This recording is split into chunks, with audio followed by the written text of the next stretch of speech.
Hello, everyone, and welcome to the Industrial Energy Transformation Fund Phase 3 Spring 2024 briefing event.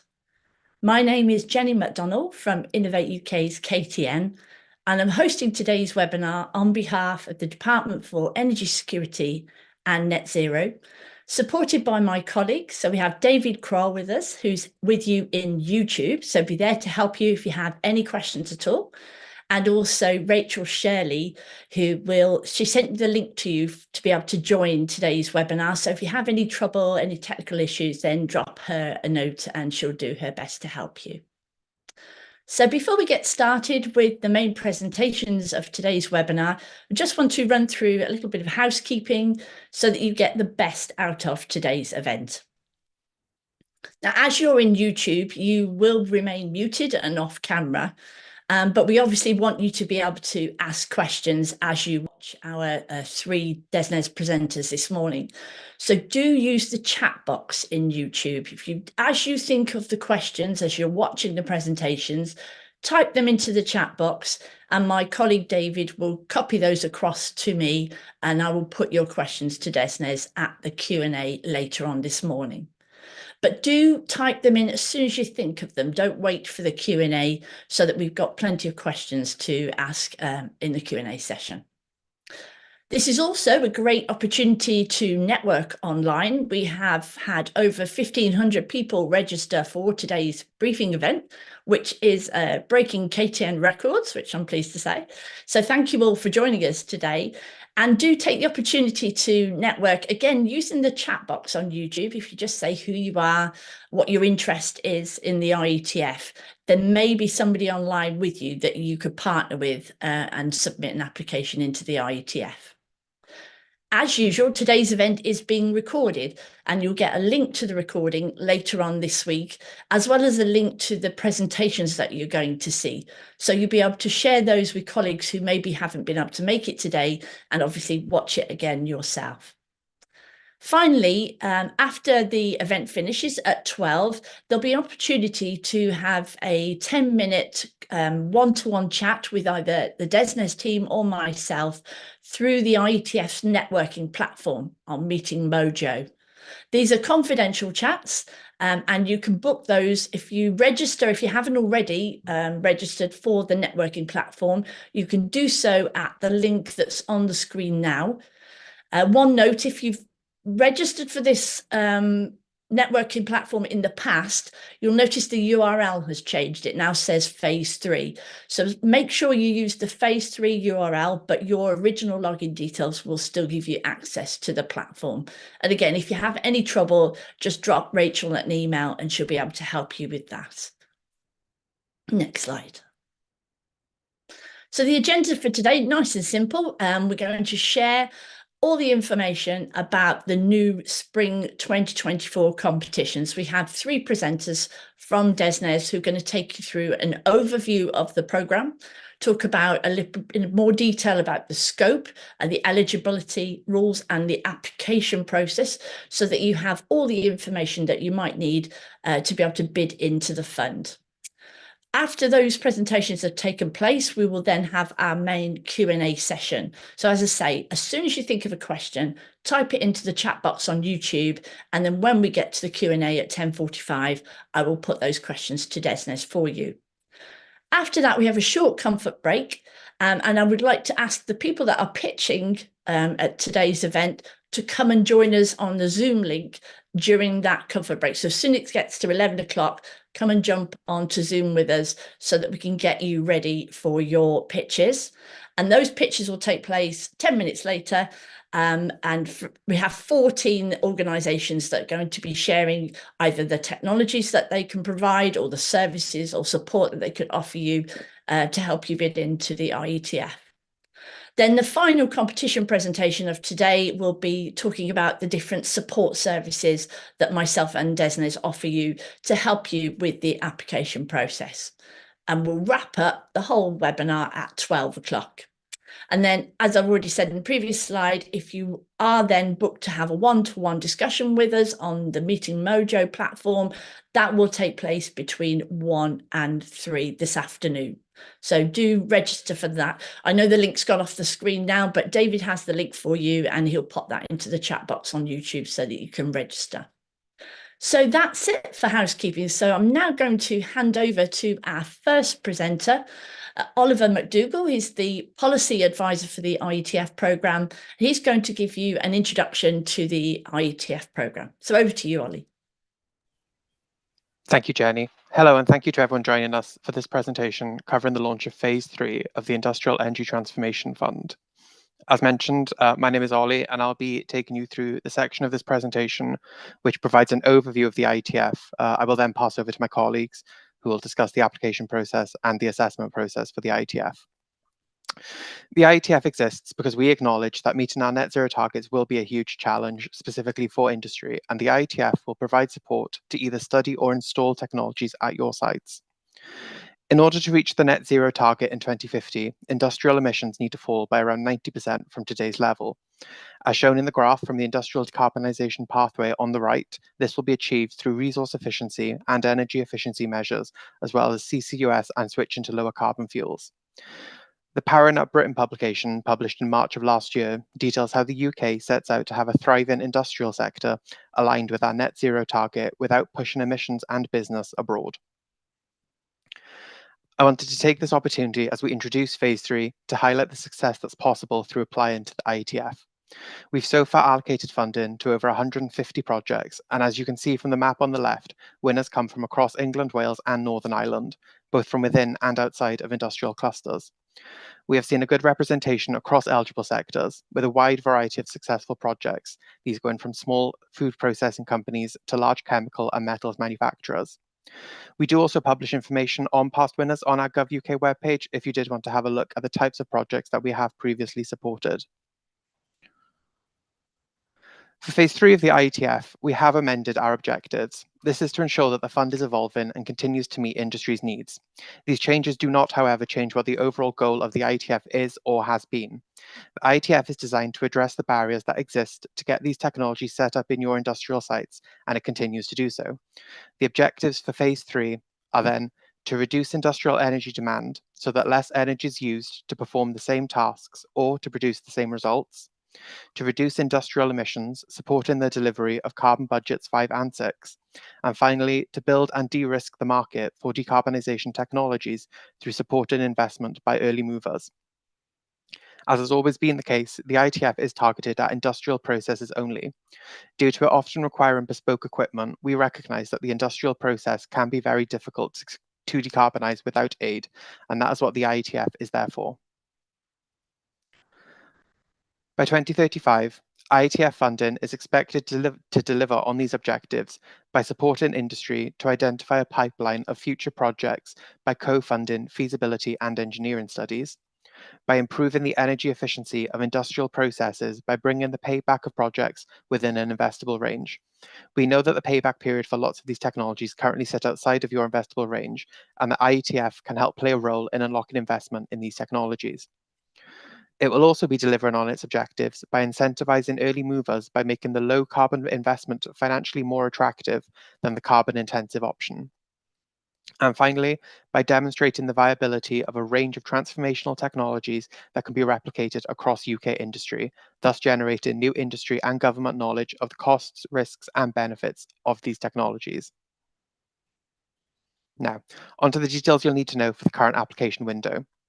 Phase 3 of the IETF has a budget of up to 185 million out to 2028 on a first-come, first-served basis. This will be delivered over 2 application windows. The current application window, the Spring 2024 window, launched last Monday on the 29th of January and will close on the 19th of April. This will be followed by a second application window, which is expected to launch in either June or July and close in September. All IETF Phase 3 funding must be spent by March 2028, and so we encourage applicants with large or lengthy proposals to apply in the Spring 2024 competition, if possible, in order to maximise the time you have available to start and complete the proposal. As was the case in phase 2 of the IETF, it will be comprised of 3 separate competition strands, these being energy efficiency deployment, decarbonisation deployment, and studies, which encompasses both feasibility and engineering studies. More details on these competition strands will be provided further on in the presentation. Next, we move on to how phase 3 will be delivered. The Department for Energy Security and Net Zero will be delivering the fund. We will manage the application, assessment, and award process for phase 3.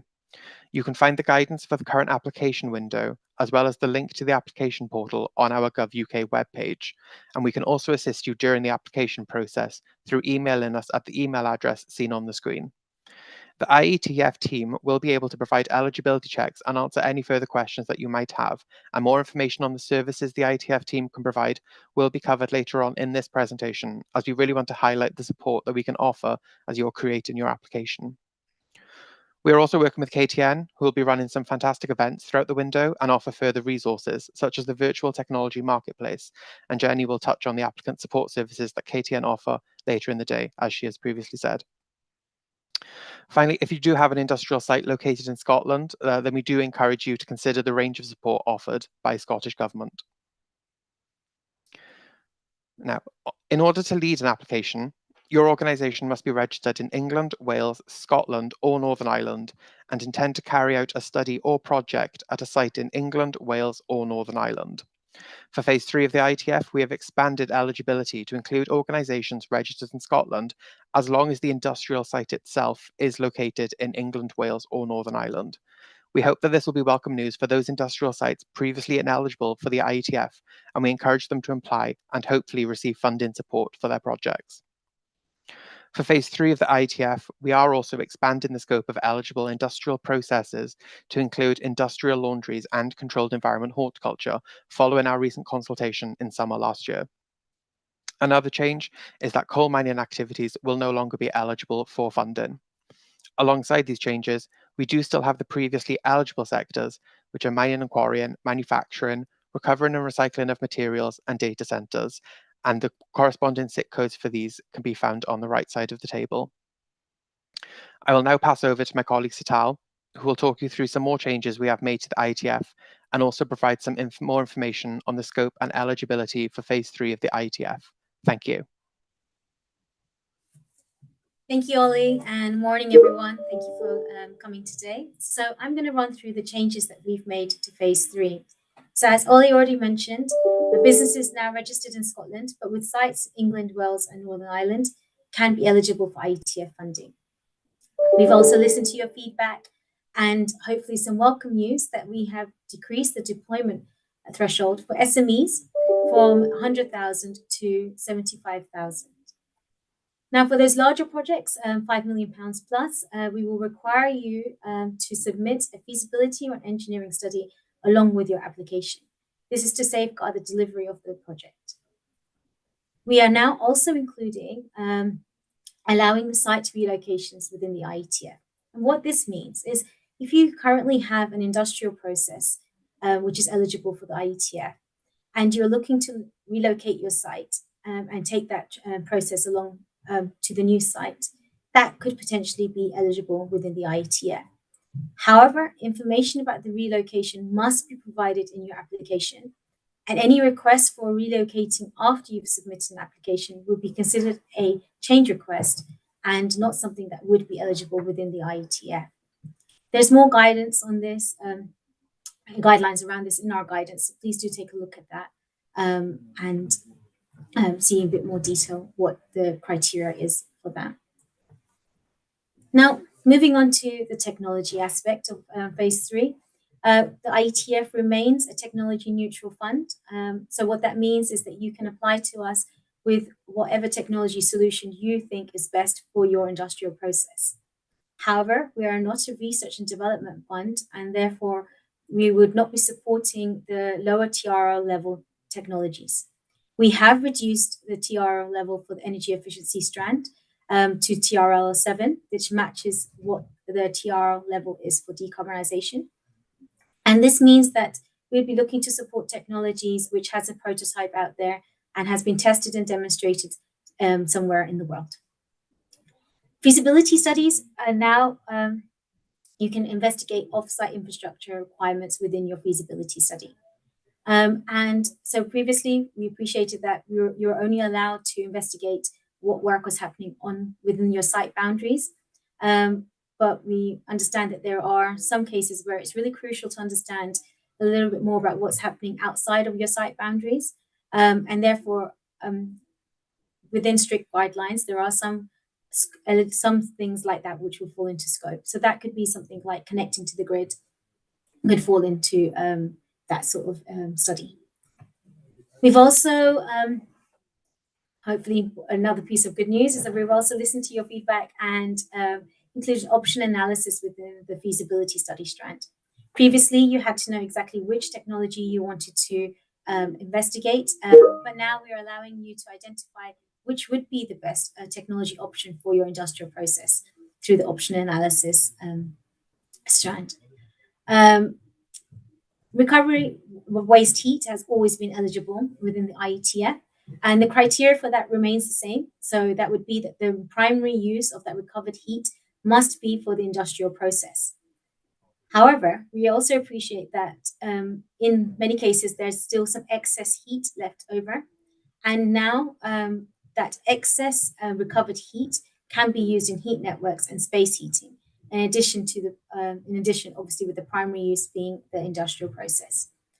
Again, there's more guidance around this in our guidance document. Now, moving on to the team and how you can actually set up, how you can submit an application. We welcome and really encourage you to work with other people and partner up with other companies. You can partner up with other organizations, academia, research companies, and really just try and take advantage of others' skills and create the best sort of application you can. The companies must be registered within England, Wales, Scotland, or Northern Ireland, and must be doing work on the lead applicant site, which has to be based within England, Wales, or Northern Ireland. However, you can also work with subcontractors, and there are no rules around the geography of where they need to be located in order to get support through the competition. If you do decide that you want to work in a partnership, then we will need you to sign a collaboration agreement, and there's more details around this in our guidance. Now, once you've established what team you're going to be working with, we move on to what eligible costs you can submit. So what we mean by an eligible cost is the cost that you can submit in your application that you can get grant funding towards. So for studies, this would be the costs involved in producing the final report.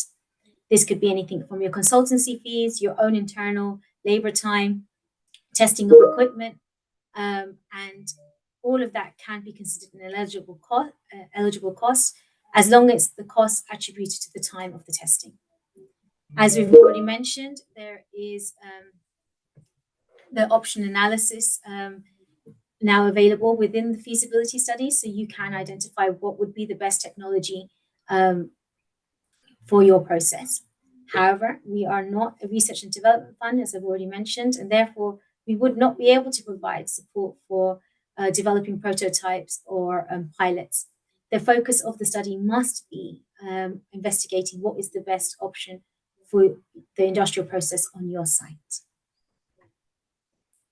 Now, in regards to once you've established the eligible costs, we highly suggest that you take a look at our guidance and identify what sort of organization you would fall into. So this will determine the actual grant subsidy intensities that you can apply for. Generally, smaller companies tend to get a more generous level of grant funding compared to the larger companies. But again, depending on where you're located within the UK, this could also determine if you can get an uplift if you are considered to be in a deprived area. Once you've established what sort of organization you are, the sort of grant levels of funding that is available for feasibility studies ranges from 30,000 all the way up to £7 million of grant funding available towards the total cost of your project. What that So then what that means is that obviously the total cost of your project, 7 million would be the total, maximum you can claim towards that.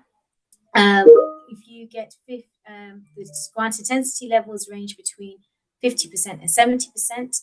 And what that means is that if you were to get a 50% grant funding, you would need to match fund the remaining 50% yourself. Engineering studies, now these tend to be a bit longer, more in depth, and require a bit more support, and the grant level reflects that. So we have a minimum grant threshold here of 50,000, all the way up to a maximum of 14 million pounds of grant funding available towards the total cost of the study. And the grant intensity levels range between 25 and 45%. But for engineering studies, there is the opportunity to get a further uplift of 15% if it is considered an effective collaboration between project partners. Again, there is more details of this within the guidance. Now, if you're a little bit further along and you have identified what would be the best technology solution for your industrial process, you can apply for the deployment strand of the IETF, which has two categories, energy efficiency and decarbonisation. Now, what you can, in the deployment strand, you're able to get support towards all the upfront costs, capital costs, towards installing that equipment on your site. So this can be things from your material costs, subcontractor costs, equipment costs, all the capital costs involved in actually getting that technology on your site. Unfortunately, though, the ongoing operational costs would not be covered by the IETF. However, we do have some strict rules in the deployment strand, and we would highly suggest you take a look at them in more detail in our guidance. But in essence, the IETF is not looking to support investments in for a straightforward replacement of your equipment on site. What the IETF really wants to support is those investments into the best possible technology available, which will really drive that transformational change in your energy usage and emissions reduction. So elaborating that a little bit further, if you were to have a piece of equipment which has reached its end of life and you would need to replace that, if you were going to replace that for a like-for-like piece of machinery, that would not be eligible within the IETF. However, if you're looking to replace that with the most efficient option out there, then the differential between the like-for-like and the most efficient would be considered an eligible cost. On the other hand, if the sole purpose of you replacing that equipment is the reduction in emissions and energy saving, then potentially the whole cost of that could be eligible within the IETF. Now, energy efficiency. So what energy efficiency projects should do is they should reduce the energy consumed by industrial processes at site level.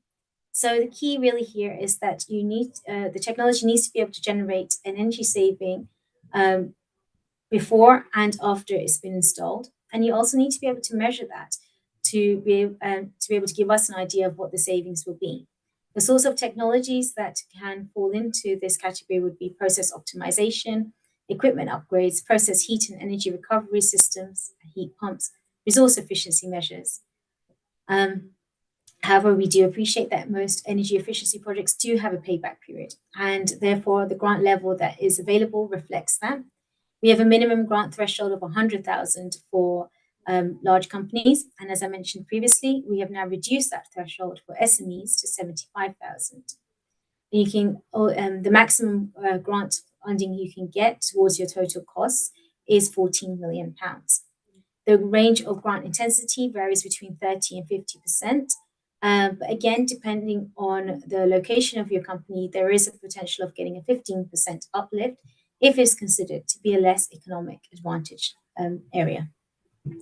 One thing to note, though, and this is for both studies and deployment projects, is the IETF is a competitive fund. And the grant intensity levels that we are telling you about is the maximum grant intensity available. However, if you require less grant funding to make your project viable, we strongly recommend that you apply with that level. This will make your project better value for money and more competitive within the fund. Decarbonisation projects. So these should reduce the emissions produced by industrial processes at site level. The key really here is to reduce the carbon intensity of your proposal. The sorts of projects that can fall into this can be fuel switching, electrification of your processes, retrofits of equipment to use hydrogen, retrofits and upgrades to use gas, biogas, and waste fuel. There are some strict rules around the biomass, and we suggest you take a look at them within our guidance. On-site carbon capture technology is also eligible within the IETF. However, we appreciate that decarbonisation projects tend not to have a payback period, and therefore that is reflected in the grant levels that we provide. So again, we have the same minimum thresholds as energy efficiency, so 100,000 for large companies and 75,000 for SMEs. However, you are able to get a maximum of £30 million of grant funding towards the total cost of your project. The grant intensity levels have also increased from 50 to 70%, depending on the size of your company. And again, depending on the location, if it's considered an economic disadvantaged area, you could get a potential uplift of 15%. Another thing to bear in mind is that all projects must be completed by March 2028. That means all costs must be incurred by March 2028. And therefore, this is something to consider if your project will fall within these timelines. Now, in terms of the application itself, you are able to aggregate projects. And what we mean by aggregating projects is for the deployment strand only, you can aggregate as many projects as you need to meet the minimum threshold. This can be particularly useful for those smaller energy efficiency projects which don't meet the minimum threshold. However, the same is not possible for studies. You cannot aggregate studies together to meet the minimum threshold. You can aggregate projects, you can aggregate studies if you are investigating the same technology on up to 5 different sites, but each study must meet the minimum threshold. Also important to note that regardless of if you're aggregating to meet the minimum thresholds or not, each study will be assessed on its own independent merits. And therefore, if one of the studies if one of the projects is not eligible, that would not be able to move forward, even if it's been aggregated to meet the minimum threshold. There are some other rules as well around aggregation, and this will and the key ones here is to make sure that it is the same lead applicant on all the applications and the same project team. And you are not able to mix the strands of competitions together. So energy efficiency projects cannot be aggregated with decarbonisation projects, and neither can studies and deployment projects be aggregated together. Now, moving on to the actual support that is available. We appreciate and we do understand that completing these applications does take time and resource, and there can be situations where things can get a little confusing, and therefore the IETF is here to try and provide you as much support as possible to help with the application. And we really highly encourage you to take advantage of the services that we provide. One of the main services that we do offer is the eligibility checks. And what this means is that you can provide information about your project, and we can assess the potential eligibility of that before you submit an application. This can be really useful to understand, the likelihood of the success of your application. The way we do this is we ask 9 questions. These are high-level questions, and this should be information that you should have available if you're looking to apply. The next slide will show you what those questions are. But the next slide will show you what the main questions are. But as you can see, they're very they shouldn't be too difficult to be able to answer. We also appreciate that you may have many other questions, and therefore we are available to answer any questions that you have via the IETF inbox, and the address is on screen. And we also do understand that even after getting in contact with us and having some communication with us, there may be a little bit extra help that is required. And in those instances, we also are available for one-to-one meetings. As I mentioned, here are the questions that we do ask for the eligibility check, but there's no need to worry about jotting them down. As Jenny mentioned, the slides will be sent to you as well after, so you can take a look at them then. And also, once you get in contact with us, we will also send you the questions. But in essence, the key is really that KTN and IETF are here to support you in your application. So please do take advantage of the services we provide, and we encourage as many of you to apply as possible to the IETF. This brings me on nicely to my colleague Dom, who's going to go through the assessment and application process with you. Thanks, Hital, and thanks, Ollie. And thank you, everyone, for joining us this morning and taking the time out of your day, and for people joining later on the playback. So I'm Dom, part of the IETF team here, and I will spend the next 10 or so minutes talking you through the application process. So those who have applied before, please don't switch off now, because there are some changes to the application process which have happened in this new phase.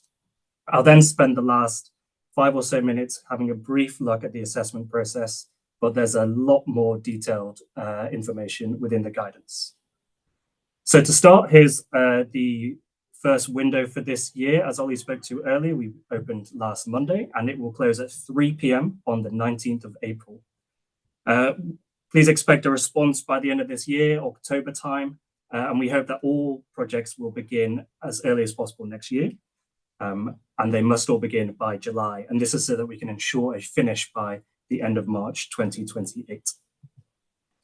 So how to apply? It's very simple. You'll see on the next page, you can begin your application to just simply register your name and email, 2 questions, using the link on our webpage, or you can use the HTML below, or simply just scan this QR code now. It takes 10 seconds, and all application guidance is also available in the email you will receive. I'll show this QR code later, but here's what the registration looks like. Simple 2-question, name and email. So when filling this out, you'll receive an email with a password and links to each password-protected application form. Often this can go into spam, so please check your spam once you've registered. Only the lead applicant should complete and submit all forms. I'll go into this, into why we ensure this later. And this year we are separating the application forms. So there are 4, although do not worry, net, it will be less work for you, the applicant. Every applicant will fill out 1 applicant details form, and this is just your business information and accounts and so on. And then the next are the study project, whether that's feasibility or engineering, the energy efficiency deployment project, or the decarbonisation deployment project. So we've done it this way so that you can part and parcel your different applications. That way you can parallelize your applications. There will be fewer questions, fewer clicking through, and just make it easier on your end. So navigating these 4 forms, you can save and exit whenever you like. I'll show you in a screenshot next, I think. You cannot, however, edit once you have submitted. So please be completely happy with your answers before you click submit. There are Word document versions of every single question on the web page. So if you want to look ahead and see what is expected in the questions, just download those from our webpage. You may submit as many proposal application forms as you like. Please only the applicant details form once, but the projects, you can do as many as you like. And like Ollie mentioned earlier, you can amalgamate these to reach the minimum threshold for the deployment projects. Each proposal application form is independent and submitted separately. Like I just mentioned, this helps with part and parceling your projects and containing each application form. So identifying your forms. Because each proposal is separate, please identify yourself with these 3 questions, which is at the top of every single project proposal forms. That is your lead applicant email address, your lead applicant name, and a PDF of your applicant detail form responses. You'll get a PDF emailed to you of every single form you submit afterwards. And the reason we do this is to help administration both on your side, so you can contain it all in 1 email address, but also on our side, matching your project proposals to your application form, your applicant details application form, sorry. And for this reason, we ask you to keep the same lead applicant email and name for all your submitted forms. So here's an example page. It's not very interesting, particularly on the questions. I just want to draw your eye to three things. We have a tracker in the top right, 24%. It means you're 24% of the way through the application form. It just gives you an idea of how far along you are. The next, I've highlighted the required. So there is a little required flag for every question which you will need to submit an answer for. And then finally, just at the bottom is the save and continue later. It just puts a face to a name, as it were, showing you this. So what contributes to a good application? They're all the things you'd expect. There's nothing completely out there. So first and foremost, please be accurate and consistent. There's quite a few questions, and you will oftentimes be asked to provide the same information as what I'll show later in the finance form, as you will have to apply within the application forms. So if there are any discrepancies between these two values, we will use the values you applied in your application form. In the same vein, please be specific. Don't talk about wider project plans or business plans unless you are specifically asked for these in the question. Please be clear and relevant and provide clear and relevant evidence when asked for and when relevant in the question. And if you're unable to provide any mandatory uploads throughout the application process, please just email us at the IETF webpage. And finally, please use non-technical words. When you're using highly specific industry or engineering terms, this can really muddy the application form in terms of our understanding. So please use non-technical words as and when you can. So the assessment process, just a very brief look. Like I mentioned, there is a lot more detail in the guidance forms. So first, we begin with the assessment of studies. They're assessed and scored against weighted criteria. You can see the weighting on the right-hand side here. And each application will need to pass a minimum threshold. Thereafter, they'll be ranked and scored before being considered by the grant award panel by the end of this year. And like with any kind of project application within a business, you will need to provide a project plan and risk register. So the deployment projects, energy efficiency and decarbonisation, whilst they're not assessed against each other, there are similarities in the assessment process. And like with any projects you wish to pursue in a company, you'll have to do these various economic assessments, deliverability assessments. So like you're going to the board, you'd have to show the consideration of costs, benefits, risks. You'd have to show a successful delivery plan, so risk management plan, project team, justification of costs, proposed project plan. And then being a UK government fund, you'll also be asked these extra questions. And these are to address in the first instance, additionality.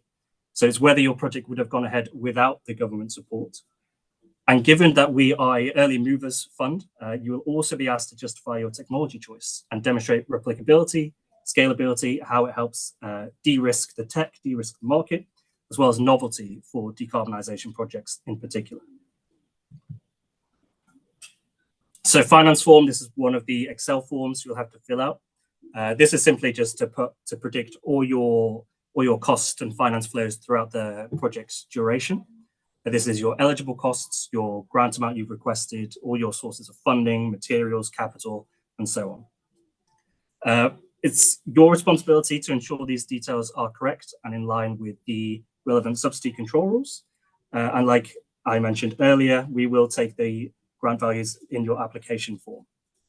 You will have to submit one of these for each project you propose. So if you're proposing multiple projects or aggregating projects, each application form will still have one finance form.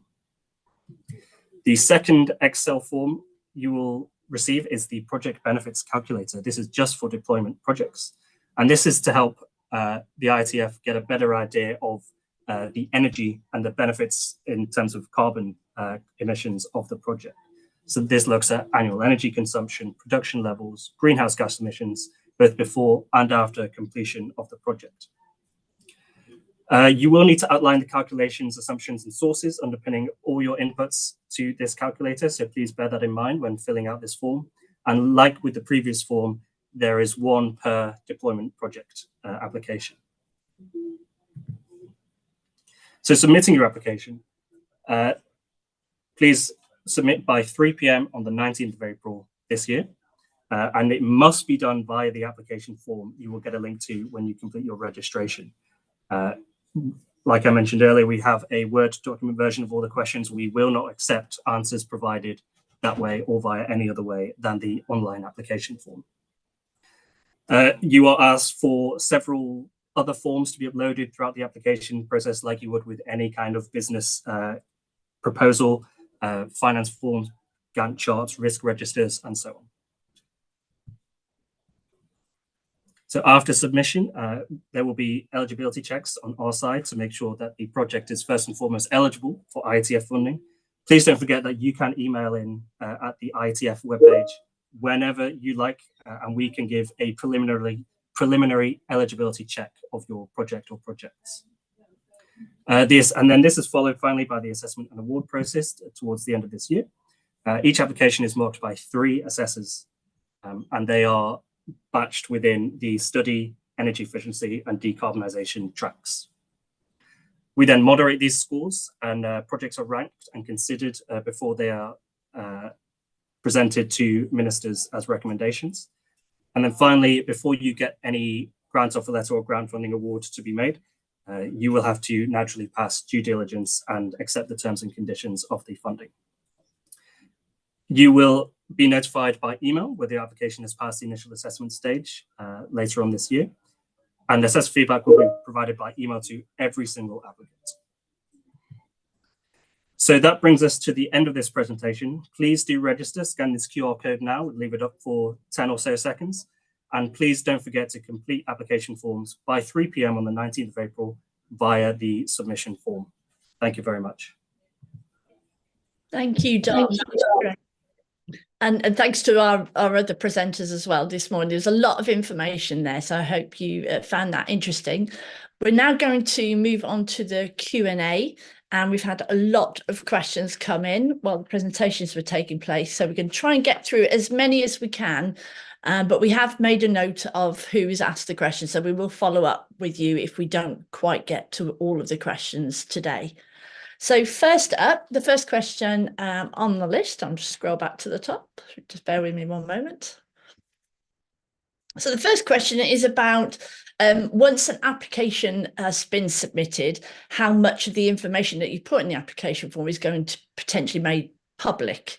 So Daisy, could I come to you for that one? Yep, absolutely. So in terms of what information is published by Department for Energy, Security and Net Zero, we only publish information about applications and projects that have signed a grant offer letter, and that information is available on our winners previous winners page, which we can share the link with. It's on our phase 3 collection page for the website, and that the wording of that is agreed by yourselves. So you would provide the wording that you're happy for to be published. And we will obtain that from you only once you're notified if you are successful in initial assessment stage. So unsuccessful applicants wouldn't have project information published. It would only be successful ones, and those that wording would be agreed with yourselves. And there is more information about what we do with application information and project information on our privacy notice, and that's also available on our website for you to have a look at. Great, thank you very much, Daisy. And the next question is about UK, but European-owned companies that have a site in the UK. So can a UK site owned by a European parent company still submit an application to the IETF? So Richard, would you like to take that one? Yeah, of course. Yeah. So the short answer is yes. So in terms of the companies have to be sort of registered in Scotland, England, Wales, or Northern Ireland. The sites themselves have to be in England, Wales, or Northern Ireland. But in terms of the ultimate ownership and whether they're a sort of overseas sort of parents, that's sort of not particularly a factor. So I mean, you can say the ownership, the parent can be sort of from any country. Lovely, thank you very much. The next one is, if an organisation has multiple sites and has previously received IETF grant aid at one of those sites, will this affect a future application for another site?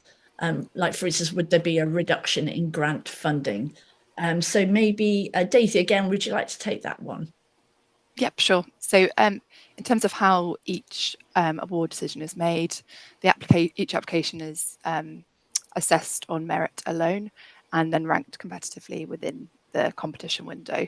So previous applications or previous award decisions shouldn't impact your assessment score, and it will be made based on the kind of merit of the project proposal for that window. You are eligible to apply for different phase 3 projects, but obviously there can't be double funding for the same project. If you've already been successful for a previous project, you wouldn't be able to apply for double funding. Okay, thank you very much. Next up, we have a question. If a project will benefit from both decarbonisation and electrical efficiencies, energy efficiencies, how should that be applied for? So could you put both of those on one application, for instance? And we'll put that one to Sital, please. Yeah, thank you. Unfortunately not. So the way that it works with an application is that you can only apply for an energy efficiency project within the same application. And if it's a case of where you wanted to apply for a decarbonisation project as well, you'd have to do that separately on a decarbonisation strand. You cannot mix most of those together. But I think it'd be, if they're two separate projects, then we would suggest that you submit them as two separate applications in both the different strands. But I think it'd be worthwhile you getting in contact with us to really identify what strand of competition it would fall into. Lovely. And if I can ask David Kroll, if you could pop the IETF email into the chat on YouTube so that everybody knows how to get in touch. Next question up is about green electricity. Yes. So if a site is using green electricity and delivers energy efficiencies, is this still within the scope of the IETF? And I'll give that one to Dom. Thank you. The site delivers possibly. We'd need a lot more information. So if you could email that question into the IETF webpage, that would be wonderful. I guess it's green electricity. It doesn't have carbon emissions. So yeah, for the most part, we look at the IETF exists to improve the energy efficiency and ultimately the decarbonisation of the UK. So if you don't have a project which has large decarbonisation potential, that would come through not the best in terms of value for money of decarbonisation. Okay, lovely. And another one for you, Dom. If a site requires an electrical upgrade to allow them to do the IETF project, is that cost covered under the IETF as well? So possibly like a transformer. Yes. Yeah, transformer. So we only fund things which are on site. So feasibility studies, you can consider off-site infrastructure within the feasibility study. Engineering studies, it is only the interconnector part, which is on your site, which would be funded. Similarly, for deployment projects, it's anything on site, which could qualify for grant funding under the IETF. Lovely. Thanks very much, Dom. The next question is around new sites. So if a new site is planning to purchase CapEx equipment that would make the site more energy efficient, could they apply to the IETF to help fund that? And that can go to Lily.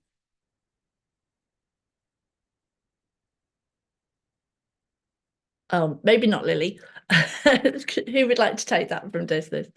Sital, do you want to? Yeah, I'll take that one. Unfortunately, I think this is where the guidance really comes in. So we are allowing the relocations of sites, but if it is a brand new site with a brand new industrial process, then that would not be eligible within the IETF. Our relocation rules are that it needs to be an existing industrial process which is being located to a new site, but any new sites, new processes would not be eligible within the IETF. Lovely. Thanks very much, Sital. The next question is about the project evaluation. So what ratio of capital expenditure to decarbonisation, to carbon savings and energy savings is used to evaluate the project's eligibility? So Rebecca, would you like to take that one? Yes, of course. So I'll note that, first of all, eligibility is slightly different. So eligibility is around what technology you're using, whether that's in scope, and that I would really advise you to check the guidance to see that. When it comes to assessment about sort of value of the benefits, obviously as a government fund, we want to make sure that we're providing good value for the taxpayer. So we will assess the value of the benefits that the project will bring.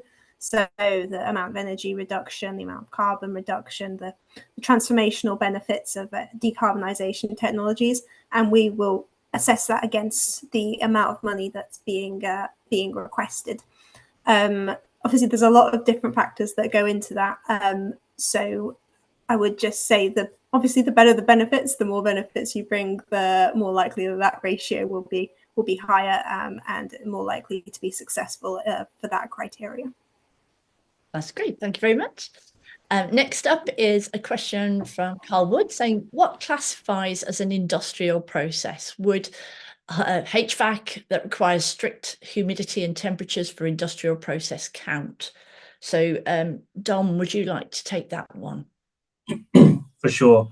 Cole, this may be you who emailed in the other day. I think ultimately we would consider this as eligible if it's critical to the industrial process. If the industrial process cannot be done without the HVAC or whichever system, it could be argued that it classifies. However, you'd have to have show evidence for this. You'd have to justify quite strongly within the application process. Mm-hmm. And in terms of what classifies an industrial process, was the first part of the question. In the SIC codes. Yeah, the SIC codes ultimately. So we do have a list of SIC codes in a table in the guidance that shows the eligible companies and therefore the eligible industrial processes within that. And then on a more granular scale, it will be on a case-by-case basis and whether you can justify, as in this case, it classifies as part of the industrial process. Yeah, great. Thank you very much. I think probably the next one is for you too, Dom. If we have a test site to demonstrate a fuel cell CHP combined heat and power tri-generation going out into the power grid with potential to scale up to megawatt scale, would the IETF help fund that demonstration? I'm hesitant to say the IETF would. So the IETF funds early movers TRL 7 and above. Demonstration pieces, although certainly useful, are for more or a typically lower TRL than 7. And so it wouldn't also therefore classify as a current and existing industrial process. It would be something to scale up for an industrial process. And it sounds like this one actually is using it for energy generation rather than industrial process by the looks of the question, talking about putting it into the power grid. Energy generation. Yeah. Sorry, Dom, talk over you then. The next question is from Mark Linnard. And with the changes, can we now claim credit for bringing production of a precursor material that's previously been bought in on site in order to do this with a lower carbon cost? I'm not sure who would like to take that one. So it's more of a materials question. Lily, do you want to go at that one? Yeah, it's a really good question. I think the key thing to consider with this is that we need to be able to measure the benefits of the energy or the emissions that are saved at your site level. So that means that if, for example, in adopting that new material, you're able to reduce the process emissions that you're producing, then that would absolutely be in scope and that could count towards a decarbonisation application, for example. If, however, the substitution of the material would eventually lead to perhaps scope 3 emission savings, so you're reducing the embodied carbon within your product, but maybe there's no impact on your site level emissions, then that wouldn't be in scope for IETF support. And that's really because for the IETF, our key objective is to industrialise the site-specific emissions and energy demand. So if there's any kind of queries about that or grey areas, please do come and get in touch with us and we can look very specifically at your processes and inputs. And it sounds like he was asking if they actually moved the production of that material onto their site. So it'd be a new production line, really, to be able to use it in there and reduce their emissions. That would be out of scope as well, because it's a new process. Is that right? Yeah, that's exactly right. And in that case as well, we might actually anticipate that there would potentially even be an increase in your site level emissions or energy demand because you are bringing that new process onto your site. So again, that would unfortunately fall out of scope of the IETF. And I think the next question relates to energy from waste emissions. So the question is, would feasibility studies of using carbon capture and storage technology at an energy from waste plant be eligible? I'll take that one too, perhaps. So energy from waste sites, standalone energy from waste would not be in scope of the IETF. All energy production is out of scope of what we support. And again, that's because we're looking specifically at how we can decarbonise industrial processes or reduce the energy demand industrial processes. That said, while standalone energy from waste sites wouldn't be in scope, if you are an industrial site and perhaps for one reason or another you might be burning your own waste and you've got that existing facility within your site, then we would look at opportunities to support you to reduce the emissions from that. So if you were a site and you thought there was a carbon capture opportunity within your own process, then we could absolutely support you to do a feasibility study for that. Great, thank you. The next one's from Paul. For the energy efficiency competition strand, if we wanted to deploy the same technology solution at more than one location, will this require a separate application for each site, or could he put them together onto a single site? So single application. So Situl, do you want to take that one? So it's Sure. the same sites. So yeah, so if it's a study, so within the study strand, you can investigate the same technology on up to 5 different sites. So you can aggregate those projects together, but they would still be a separate individual application. So and there may be some admin stuff which you can bypass because it's you're aggregating them, but they will still be their own individual project, and they would be assessed on their own individual merits.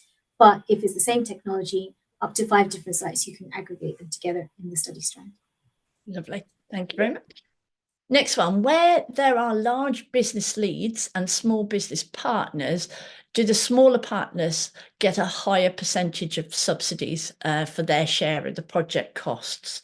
So Richard, would you like to take that one? So I think if there's a large leading. Yeah, so the subsidy intensities are sort of outlined in the guidance.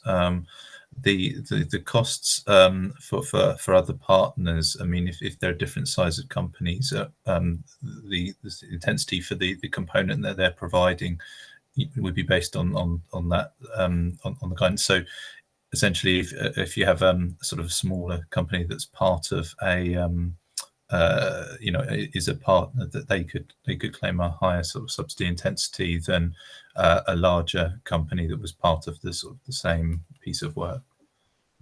Right, lovely. And the percentages are all in the competition guidance, aren't they? On the absolutely, yeah. Different size companies. Yeah, great. Next question is about inflation. So how do we capture inflation on project costs in the application? Do we put it as a line item after the project costs, or does it get built into the project costs in another way? Situl, do you want to take that one? I think I'll actually pass it on to Dom. Okay, no problem. Over to Dom. Sure. Yeah, so you cannot raise your grant offer once it's been offered. It can only be reduced. So you must make some prediction for inflation or whichever cost increases over the term of the project. I appreciate, certainly in the recent years, capturing inflation is not an easy task, but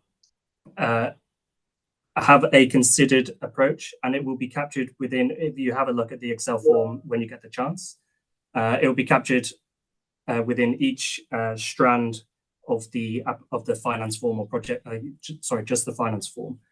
So it's not as a line item after project cost, it is embedded within for each compartmentalized cost. Okay, great stuff. Next one is about combined heat and power. So Dom, I'll coming back to you on that one. Would changing from an aging combined heat power plant that they already have on site to greener technology be supported? They haven't really specified what greener tech is, but Yeah, certainly email into the IETF, but from the short information here, I'm inclined to say yes, it would do. So CHP does qualify when there is an eligible fuel switch. On that, we do have a minimum criteria that the electricity and heat must be 70% used by the lead applicant, because we appreciate that CHPs sometimes exist over several sites. Lovely. And I think this is probably going to be our last question for Lily. Can the funding contribute to energy production such as wind, solar or hydro? So having that on site, I'm assuming, to generate their own electricity. Yeah, so we absolutely do strongly encourage you to think about whether renewable energy generation might be possible for your sites. Unfortunately, the costs of actually installing that renewable generation wouldn't be in scope of what the IETF could support. That said, we have seen many projects come through to us and supported many projects where perhaps there's been an clean energy investment that's then enabled the electrification of the site's processes. And what the IETF can support is the investment in the site's own process equipment to electrify it. So if you've got a wider project, we recognise that this can be quite complex. You might be looking at whole scale plans to fully decarbonise your site, in which case the elements of that would be in scope of the IETF are specific to your industrial equipment. But again, if you've got any queries about that, please do get in touch with us. Yeah, that's lovely. Well, thank you to the whole DESNZ team for helping with all of those questions. And thanks to everybody for submitting your questions. We probably only got through about a third of them. So we will get back to the rest of you. We've got your names next to your questions. So we'll get in touch and DESNZ will be able to answer those for you offline. So we're now going to stop for a short comfort break. If you haven't already and you want to book a one-to-one chat with either DESNZ or myself, there's still a few slots left on the Meeting Mojo platform, and you can register at the link on screen now. For the companies that are going to be pitching straight after this comfort break at 11:10, please come and join us in Zoom right now so that we can make sure you're all with us, ready to go at 11:10. But other than that, I'll see everybody else back here in 10 minutes' time. Thank you.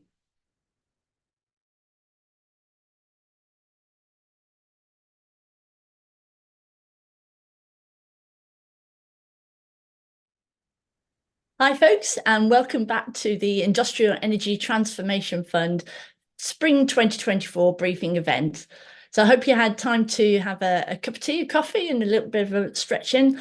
We're now going to continue the webinar by showcasing some technologies or services that might be useful for you when you're applying into the IETF, maybe a partner that you could work with on your application.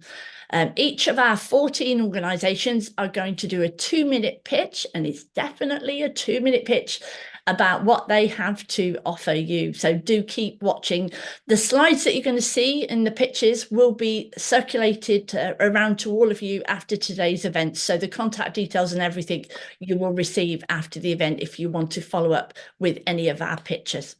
So let's get started. And our first pitch is from Soltropy, and it's Stuart Speak. So over to you, Stuart. Hi, fuel costs are crippling industry, but heat, not electricity, accounts for most of that energy used. Take solar thermal panels. They convert the sun's free energy directly into carbon neutral heat and are 3 times more efficient than electricity panels. So why hasn't this technology been used more widely to combat climate change and high energy prices? Well, surprisingly, one of the main issues is antifreeze. Traditional panels use antifreeze to prevent damage in winter. However, antifreeze degrades if it overheats. So systems are designed for the sunniest day, the best day of the year, so as not to overheat, and so are vastly undersized for the cloudy days in the cooler months. Our patented system can freeze and overheat without damage. It doesn't need antifreeze. It's also modular, and our latest innovation uses a continuous flexible pipe to create panels of any width with no interconnections.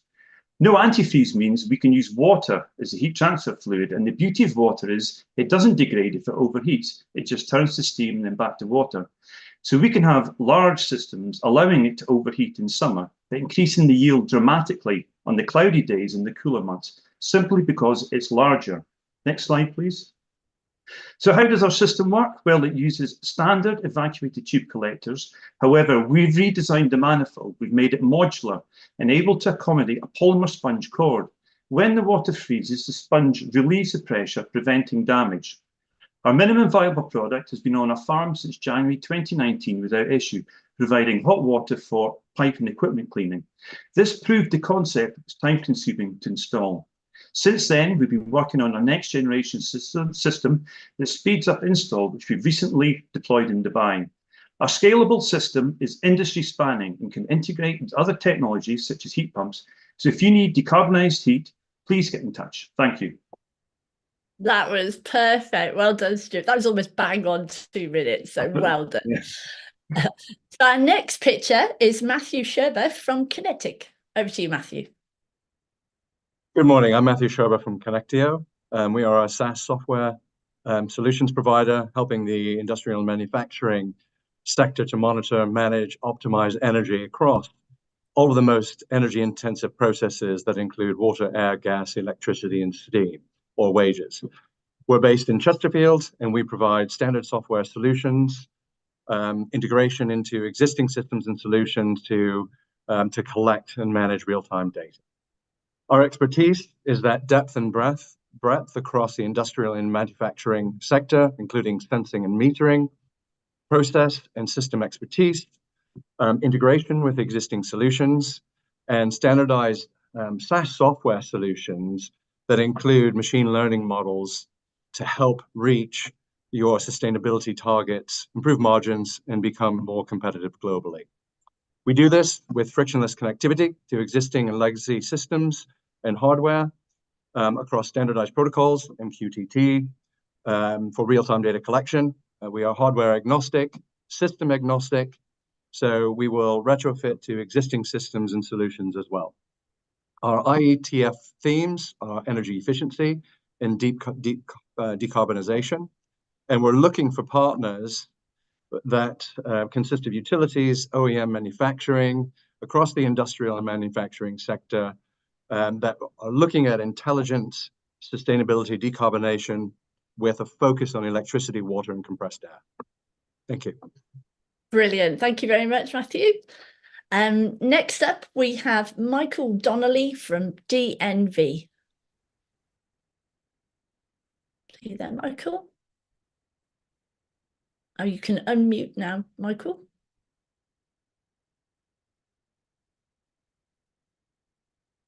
Just checking you are with us.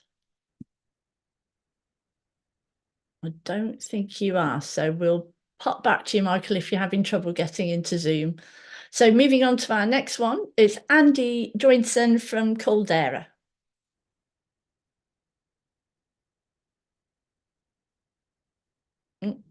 There we go.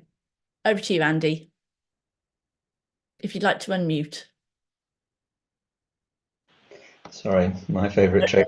Good morning, everyone. So I'm here talking on behalf of Caldera Heat Batteries.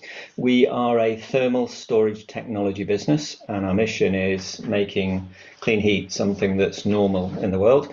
We're a startup business. Currently, we're 25 people, and we're based down on the south coast. So our head office and factory are co-located there near Fareham. And what we do is we take renewable energy, so the likes of solar and wind, and we generate heat with that energy. We store it in our patented technology, and for customers, they get heat on demand, whether that's intermittent or continuous. We provide hot water or steam on demand. You have our contacts there. So if we could go to the next slide, please. I'm going to start bottom left. What are we? We are a provider of a product that helps customers with deep decarbonisation. So we typically replace gas-fired steam generation with heat from green energy sources. And what we offer is, as a technology provider, we provide heat to customers across a range from beer to jam, paper, synthetics, For businesses that need process heat, we're there to supply their needs. Today, they're using gas boilers for heat, and with our technology, they can switch to generate heat from renewables, store it, release on demand, as I've said. We bypass, importantly, grid connection issues for our customers. So we design the site network, the microgrid behind the meter for the customer, and we take those renewables direct into our system. So where you've got a 1 meg connection, we can take 10 meg of solar into the system and bypass all of those frustrations and issues of today. And thereby we're cutting carbon and energy bills for the customer. The technology itself, we have a solution that's ready for industrial launch. We're at TRL 7/8 at the moment, and a full-scale showcase demonstrator under construction at our site. That completes in Q4 this year. The technology that's patented delivers heat and steam up to 200 degrees C, so 14 bar. And at the heart of the battery is a solid state, inert, safe storage medium. So no fire risks, no high pressures, but very highly responsive and with high round trip efficiency. It's made from very low cost recycled materials at the core of the thermal battery. And the importance of that is it provides low cost heat output when we compare with other storage methodologies. So if you imagine... Okay, Andy, thank you very much. We're going okay, thank you. We're looking for partners who are early adopters who want to be running projects in 2025. Lovely. Thanks very much for that. Next up, we have Mark Boardman from BM Services. Morning all. Yes, Mark from BM Services. We're an electrical mechanical consultancy, but also an energy consultancy. We are electrical mechanical designers at heart, but we have that energy consultant on board as well, who helps us with the all the calculations for that. We are independent of manufacturers, so we will provide you feasibility studies, option studies, and help with the technical design, front engineering designs, as we mentioned earlier. We'll help with that design work all the way from the inception all the way through to installation work. As you see my details on the screen there, we are based in Nottingham, so we get across most of the country fairly easy, very quickly. As go in the next slide, we top left box there, we are experienced in building services design mainly, but also in industrial design for people like Rolls-Royce and GSK. We've helped them save money and energy. We can help with the initial monitoring, so we can capture your energy usage currently, so we can adapt what's going to be going in the future. We can then take that to carbon footprints and reduce your carbon footprints. I'll say we've done this a few times now, so we've got experience to help you guys with the application process as well, so we can talk through the spreadsheets and things. So we're basically looking for partners who have an overall factory or manufacturing plant, which we can move heat around for you. We can bring in new technologies, and we can give you all those feasibility studies and options.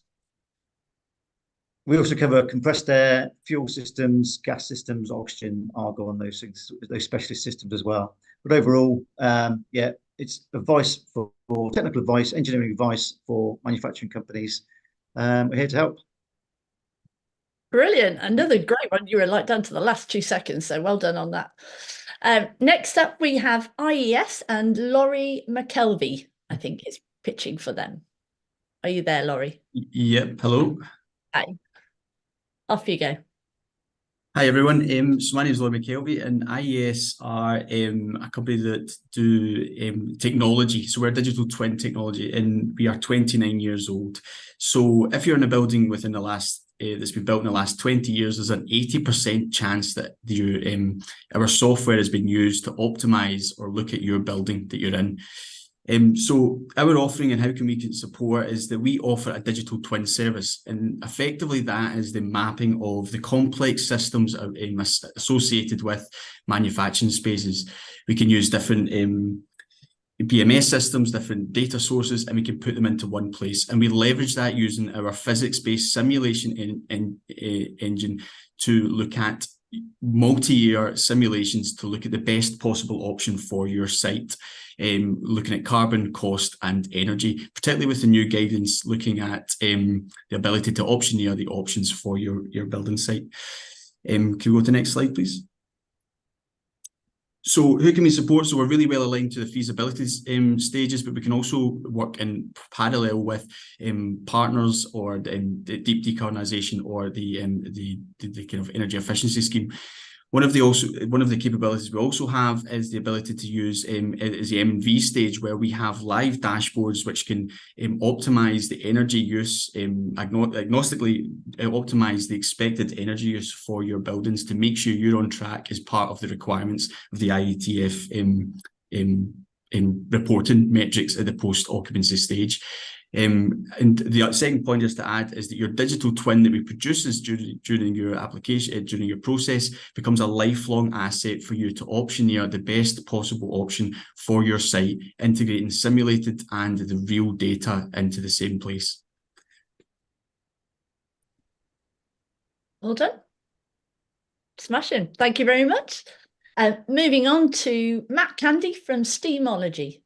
Over to you, Matt. Thank you. Hello, so my name is Matt Candy and I'd like to introduce you to Steamology. Steam has played a successful part in industrial heat and power for over 200 years. Steam systems are reliable, robust and resilient. However, the way we've been raising steam from fossil fuels has made a major contribution to greenhouse gases and the climate emergency. Steamology patent-granted steam generators deliver clean green steam, heat and power coupled with low-risk proven steam engineering. Next slide, please.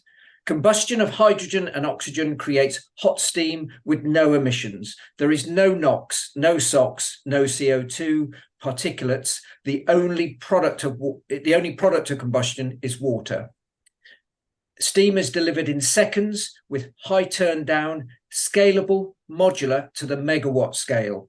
Steam can be open or closed loop. High temperature and high pressure steam can be deployed onto a steam turbine to deliver power and combined heat and power. Water is produced that can be returned for further electrolysis. Fully recyclable at the end of life, respecting cradle-to-cradle practices, engaging with the circular economy and meeting ESG targets. We avoid lithium and cadmium, rare and toxic materials, avoiding short-term price volatilities, scarcities, and long-term recycling responsibilities. Steamology has gained industrial steam experience from DESNZ industrial fuel switching and industrial hydrogen accelerator programs. And we're looking for partners for IETF Phase 3, FEED studies, engineering studies, pilot scale deployment to the megawatt scale, where the energy density, long life, and cost effectiveness of zero emission Steamology technology has distinct advantages over other low carbon alternatives. So thanks for listening. My name is Matt Candy. Let me know if you've got any questions, and together we can make green power make a difference. Lovely. Thank you very much, Matt. Next up, we have Aker Carbon Capture and Simon Crawley-Bovey. Good morning, everyone. Just need to put our slide up. Yep. So my name is Simon Crawley-Bovey. I am a study manager for Aker Carbon Capture based in London. Aker Carbon Capture is an international company headquartered in Oslo. We are a pure play carbon capture company with solutions, services and technologies serving a range of industries with carbon emissions, including the cement, bio and waste to energy, gas to power and blue hydrogen segments. Now, some of those obviously are not relevant to the IETF funding, but we are open to really any industry with carbon emissions. Our carbon capture's proprietary carbon capture technology offers a unique environmentally friendly solution for removing CO2 emissions. Next slide, please. We are a technology provider for post-combustion carbon capture for smaller projects. So these would be typically under 400,000 tonnes per annum carbon capture. We do provide engineering, procurement, construction services for our modular carbon capture plants. The theme that we're interested in partnering is for deep decarbonisation.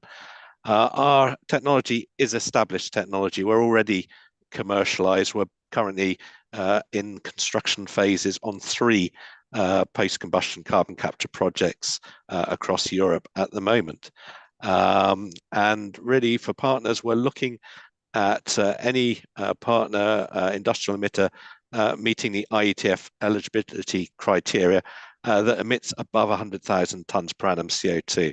We will consider less than that if we have a good and strong business case, and we would be very pleased to discuss your business case with you and actually help you to develop your roadmap. Thank you very much for listening. Lovely, thank you very much. Moving on next to Fabio Gunta, and I think it's Meshapri. I might have pronounced that incorrectly. Sorry, Fabio. No worries. So, hi everyone, I'm Fabio Giunta, and today we'll introduce MechaPress, one of the easiest to integrate and most cost-effective heat pumping solutions. We have developed MechaPress thanks to our 28 years of cumulative experience in the industrial energy efficiency sector, gained by operating through our parent company, Energineering. Next slide, please. By harvesting waste heat or low-temperature solar heat, our modular patented heat pumping system can produce carbon-free steam for industrial processes. It can work with a COP of roughly 5 and produce steam up to 200 degrees. Thanks to its small footprint and embedded thermal storage, it's also extremely flexible in its operations and very easy to integrate in any industrial process. We are currently testing our prototype and have completed a feasibility study for our first industrial pilot for a drying process of a non-metallic mineral. And we are now looking for manufacturers of industrial equipment, such as steam generation, solar thermal, heat exchangers, that are looking for an innovative solutions to upgrade their offering, or for industrial processing plants who are trying to reduce their costs and emissions for process heat. Our aim for this program is to co-develop an in-depth feasibility study. And I'm Fabio Giunta, this is MechaPress, and we look forward to hearing from you. Brilliant, thank you very, very much, Fabio. Next is the electric storage company and Eddie McGoldrick. Hi, Eddie. Thank you. Hi, Jenny, thank you very much indeed. My name is Eddie McGoldrick, and I'm here to talk to you about the electric storage company, and the clue is in the name. We're a company that's been running for 6 or 7 years now. We have 30 people. They're a combination of power engineers, data scientists, and software developers.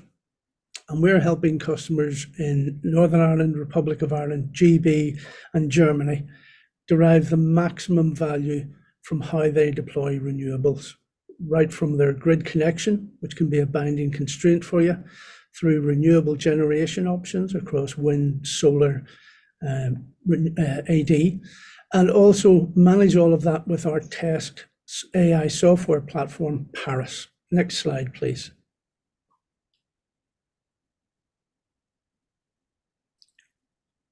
Next slide, please. Yes, it's on the screen. Oh, okay, sorry. It's okay.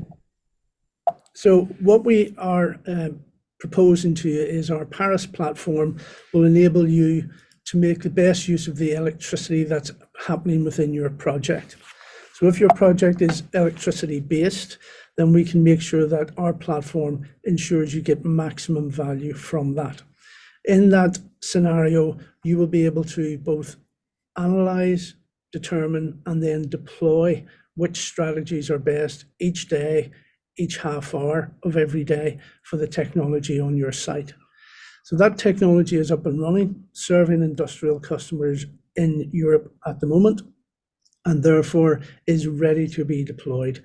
If that's something that you want to discuss with us, our contacts are there for you. So if you want a proven team, a proven technology, please contact the electric storage company.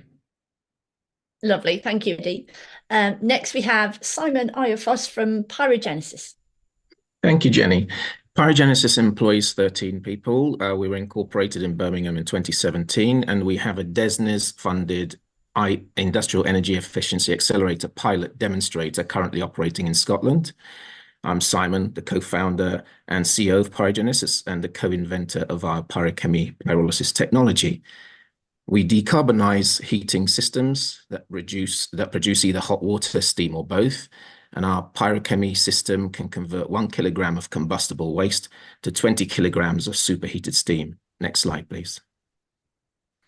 So we're a technology provider with the engineering capability to provide a bespoke solution for decarbonizing your heat. We presently have a 50-kilogram pilot pyrolysis unit, but we're building 3 more commercial scale systems at the moment. The system comes with a water heater and steam generator up to 10 bar, a biomass dryer system that allows us to work with combustible wet wastes. And also we have a team of plant operators that maintain the pilot to provide 24-hour operation so that we can conduct feedstock trials of combustible wastes that are available to your company. We're presently at TRL7 because, as I said, we've got a pilot demonstrator in Scotland that's working with an animal feed manufacturer. And we're providing the primary heat for the pyrolysis system. And the secondary heat is what we use to heat the water that we supply to the animal feed manufacturer. The tertiary heat is what we use to dry the wet biomass that we use as a feedstock.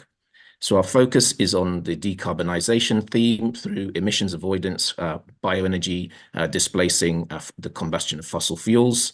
We also have carbon dioxide removal through biochar, which we produce. And our solution is ideally suited to companies seeking to decarbonise heating. And we have a team of experienced bid writers who can assist you in the application process. Thank you very much. Lovely. Thanks, Simon. Next is Heat Catcher and Darren Bryant. Good morning, everyone. I'd like to introduce you to Heat Catcher. We're an independent SME with a team of heat recovery engineers who for the last 12 years have been designing and delivering waste heat recovery projects. We've completed over 30 feasibility studies across many of the industrial sectors and are currently building our 8th project, which is being funded under the IETF scheme. Our approach is to review the waste heat source and apply the best available technology for reuse, either back into the process or increase its temperature with an electric heat pump to supply high temperature hot water for heating the process to switch away from gas boilers via boilers. We're based at the Sussex Innovation Centre at the University of Sussex campus, but we work all over the UK delivering our projects. Next slide, please. Our expertise is that we've already completed and proven the benefits of high temperature heat pumps to offset the heat produced by fossil fuel boilers under the scheme in the ceramic industry. And now looking for other industrial sectors with significant amounts of low temperature waste heat where we can increase the temperature and generate hot water up to 90 degrees C for either hot water use or recovery of the heat back into the process, for example, with duct-mounted heat exchangers. Our service starts with an initial desktop study and then to a feasibility study, to engineering design, to project delivery and subsequent operating and maintenance. And over the years, we've supported our customers with many successful grant applications. The innovation is the heat pump input. It's recovered from waste heat, which this significantly improves its efficiency, known as the COP, coefficient of performance. So less electricity in for more heat out. Alternatively, the heat can come from surrounding air as an air source, or the innovation of being dual source, recovering both the mixture of waste heat and air. So if you're interested in, if you're an industrial partner with a large low temperature waste heat source, for example, heat rejected from a cooling system in the food manufacturing industry, or wet air from the drying system in the pulp and paper industry, please get in touch. And thank you for your attention. Thank you, Darren. Next up, we have one of our new sectors for this phase 3, the controlled environment horticulture. We have NFU Energy and Stephen Jackson. Good morning, everybody. Thank you very much, Jenny. Yes, Stephen Jackson from NFU Energy. I'm the head of sales here. NFU Energy is a energy and decarbonisation consultancy business. We're wholly owned by the National Farmers Union in England and Wales. We are experts in providing practical, common sense advice on energy efficiency and decarbonisation measures in the commercial, agriculture and horticultural sectors, and also in the wider food service and food processing supply chain. Next slide, please. We have a great deal of experience. It's been gained over many years in assisting our commercial, horticultural and industrial food supply chain clients to identify their energy efficiency and decarbonisation opportunities and tailored specifically for their business models. We also provide practical assistance and support to our clients to implement these energy efficiency and decarbonisation projects. We do this through our strong network of contacts and partner organisations who offer a broad range of decarbonisation technologies, energy efficiency reduction technology solutions, and energy metering and monitoring technology solutions. We're seeking to partner with those organisations who are considering bidding for IETF funding to assist in their feasibility studies to enable them to make informed investment decisions. We seek to partner with solution and technology providers to help the practical implementation of these energy efficiency and decarbonisation projects. Thank you very much. Thank you very much too, Stephen. And last but not least, we have Steve Pakenham-Walsh from SQL TKS. Over to you, Steve. Thank you. Good afternoon, everybody. I'd like to introduce SQL TKS, which is for secondary aluminium thermal kinetic solutions. Using the TK Energizer, it's a technology, as you can see on the screen, it's flameless. It's a direct retrofit in many instances, and we're achieving over 50% reduction in gas consumption on a swap out, which is, we're also achieving faster process times. This will give proportional CO2 reductions, negligible NOx, thermal NOx output due to the lower operating temperatures, zero delta T or thermal shock, which is contentious with any thermal engineer because where the flame's introduced, but we are flameless. It's a major contribution, mitigating net carbon zero, as outlined by the DESNZ report of March 2023, based on emissions from 1990. It's suitable for applications across the core foundations. Obviously, you can see metal, cement, ceramics. We're dealing specifically with aluminium, but we can pass over to other divisions where they can actually help out. Could I have the next slide, please? Thank you.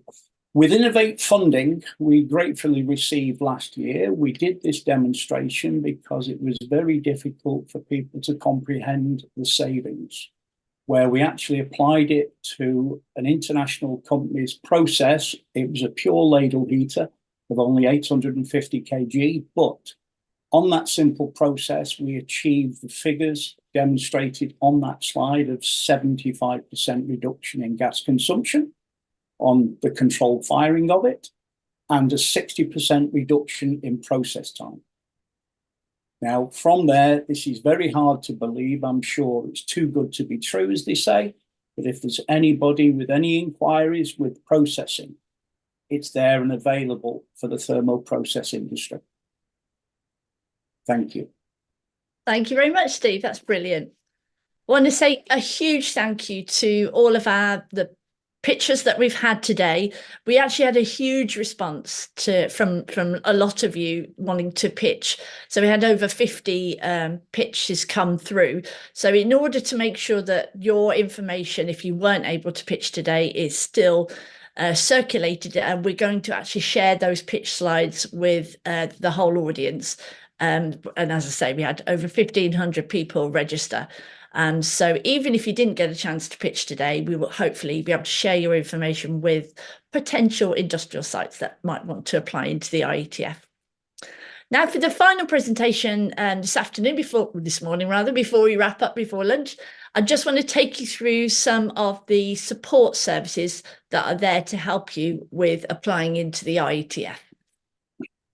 So I'll talk about how you can get some help with understanding the competition information. As I said, the guidance is there and it's very detailed, but if you need any help with that, I'll talk about any help that we can give you around actually the application process itself and using the new portal. Talk about how to help you find partners if you haven't already found some, and also maybe to share some ideas on technologies that you could deploy with help from the IETF. So first of all, how can you understand the competition information better? Well, first, as I said, the guidance is where to start. If you go into that link at the top of the screen there, it will has all about what is in scope, what technologies are in scope, whether you're eligible, how much grant you can apply for, all the details are there. So your first step is to read the guidance. Once you've done that, you might then have questions that haven't been answered by the guidance, and you can get in touch with the DESNZ team who are supporting, looking after the IETF programme at the email that's there in the middle of the screen. So they will be able to answer any questions that the guidance hasn't been able to answer for you. That email is also the email that you should go to if you want to check whether you're eligible to apply or whether the project idea that you've come up with, having read the guidance, is going to be in scope. And as I say, you can send a note to that email, pop eligibility screening in the subject line so that they know that's what it's about. And as was said earlier, try to be as clear as possible when you're describing your project. Don't use too many technical words that we may not understand. So please be as clear as possible and say exactly who you are and what you would like to do. DESNZ will then come back to you to let you know, or maybe to organise a follow-on chat with you to go into a bit more detail. Then in terms of the application process itself, those chats that you can have with DESNZ via the email are obviously one-to-one confidential. We are also hosting, as we have with previous competition windows, competition clinics. These happen once a fortnight. They're 1 hour webinars. I guess it's a webinar, but it's a 1 hour chat. It's a Q&A session. You're not going to see any presentations about the IETF. It's purely a chance to get in the room with DESNZ and anybody else that wants to ask a question and put your questions to DESNZ. And myself, I'll be there as well. So if you would like to do that, as you're going through the competition window, something pops into your head, you want to just ask DESNZ, you can either contact them on email or you come and join us in one of the clinics by registering at the link there. There are 6 dates when the clinics will be taking place. You don't need to attend them all. They're there if you need them, but you can register for all 6 at the link I've provided. Help to find partners. So we've already mentioned earlier this morning that the IETF networking platform is there for you. The networking platform has been in existence since the IETF started back in 2020, and there's over 500 people on there already. So it is a good way to find people because it's only for the IETF. So everybody on there is interested in some way in the IETF programme. So if you haven't registered, again, I've provided the link again. Make sure you're using the phase 3 URL to be able to get into the current networking platform. And once you have registered and you go in, I'd recommend that you go into the account tab and just add a bit to your profile. Just explain what services you offer, what it is you're looking for if you're an industrial site, just to help people to be able to find you. And once you're in there, you can then direct message anybody that's on the platform to organise a further chat through Zoom or Teams and see if it's possible that you could work together. The networking platform has been available. It's open between competition windows, so you can carry on networking all year long once you've registered for it. And as has already been said a couple of times today, it is where we'll be holding the one-to-one meetings at 1 o'clock today, if you want to have a chat with DESNZ or myself. Then how to help you find relevant technologies. We've just seen some great technologies, great services through the pictures there. Another way that you can find out about what could potentially work on your site to help you decarbonise is through our technology marketplace. This is an online platform where we've been hosting videos from different technology providers. So there's about 26 videos on there at the minute. They're 5-minute videos from different companies who talk about their technology and the benefits it can bring. They're all eligible for the IETF as well. If there are any new technology providers out there that want to add a video to the marketplace, then please do get in touch with me, and my email will be at the end of these slides. But it's a great way to get some ideas of what you could do on your industrial site. The other thing that you'll find on that platform are some presentations that we recorded from previous IETF events where the actual funded industrial sites have talked about what they did and their experience of applying into the IETF. So again, if you want to learn from maybe someone else within your sector, what they've done with help from the IETF, that might give you some ideas of what you could do. Then over the summer and autumn last year, we were quite busy putting together different dissemination packages for you. We have 3 new episodes on the IETF podcast series. So we spoke to companies from the drink sector, ceramic sector and chemical sector who've all been funded by the IETF in phase 1 and 2. They were talking again about what they did and how they felt the experience of the IETF process was and whether they would do it again. So it's a great way to find out again what you could do on your site. And then finally, which is relatively new, they only came out in January, we went to 3 of the industrial sites that had been funded and created some little site videos where you hear from the industrial lead talking about their project, and then you also see what they have deployed on their site. So you can access the podcast series and the industrial site videos through that final link at the bottom of the screen there. And then finally, as we always do with our competition windows, we like to have an in-person live event, our technology showcase. And for this competition window, that's taking place on the 21st of March in Manchester. You can register to attend the event at the link that's live today. So you'll be able to start registering for that. And you'll be hearing from, again, more industrial sites from different sectors that have been funded by the IETF. The beauty of being there in person is you can go and probably have a proper conversation with them over lunch break and ask more questions. We'll also have a couple of Innovate UK industrial decarbonisation programmes coming along. They are R&D programmes, but they're going to be sharing some case studies of technology that's been developed through those programmes and is now at the right TRL level for you to be able to deploy them with support from the IETF. So if you're looking for something a bit different, that also might be a way to find out what's going on. And then finally, we're hoping that you will share your views with us on where you think the government should be spending their future funding in this area. So if you want to come and share your opinions on that, then that's another reason to join us on the 21st of March. So as I say, the registration is open for that now. One thing I'd like to ask is only register if you're truly intending to come to the event. Unfortunately, the last couple of events, we've had quite a large dropout rate on the day of people not actually attending the event, which particularly is a shame if we have a waiting list and we weren't able to invite those people to attend. So we want you to come. We'd love to see you, but please only register if you know that you can actually attend on the 21st of March. That'd be great. Okay, so we've come to the end of the webinar today. I hope that you found it informative and that it's inspired you to take advantage of this great opportunity. There are not many times that we can get such a large budget. 185 million is a huge amount of money available in one competition. So do take advantage of it.